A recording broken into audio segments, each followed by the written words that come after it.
Sherman, I believe he's from the Fontville area. You want to come out? Yeah.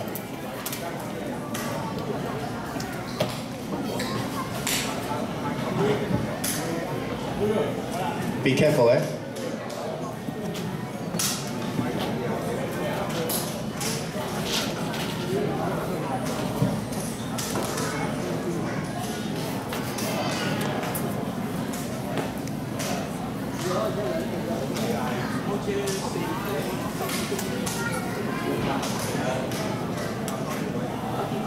Hello everyone, hi, I'm David. I'm from Markham Ward 1, Vaughan Ward 5, shared in Thornhill, where I've lived for over 30 years now.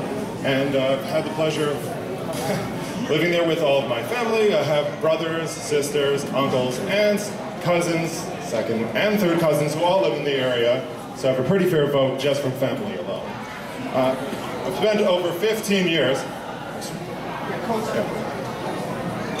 15 years hiring students because I view that as the #1 problem right now in our communities. That we're busy sending our kids to schools, kids are getting an education of some sort, and yet we're totally ignoring how this 15 to 20% of students who are going off to getting a university degree and still walking out with zero job at the end of it, even 6 months after they graduated. That's 18 months that we have our kids going off to school after they finish school and still not finding a job.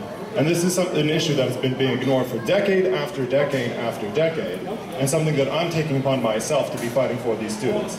Now, I've been fighting for this for over 10 years now, back when I was a student myself, at both creating jobs and for fighting for increased co-op and apprenticeship programs while in school. And I've seen this on first-hand basis with my family.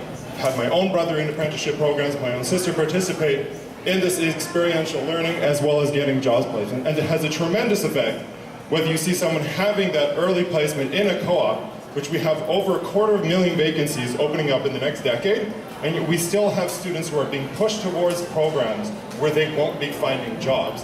Instead of participating in co-op programs where they can get the first 2 years while they're still in school, complete their training by the time they're 20 years old, getting paid $90,000 a year at 20 years old with zero debt.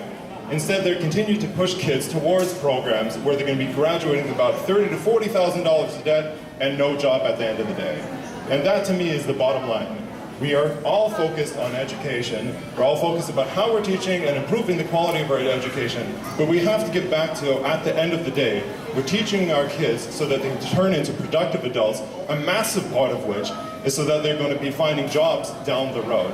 And we have to step that game up through our co-op and apprenticeship programs over the next few years.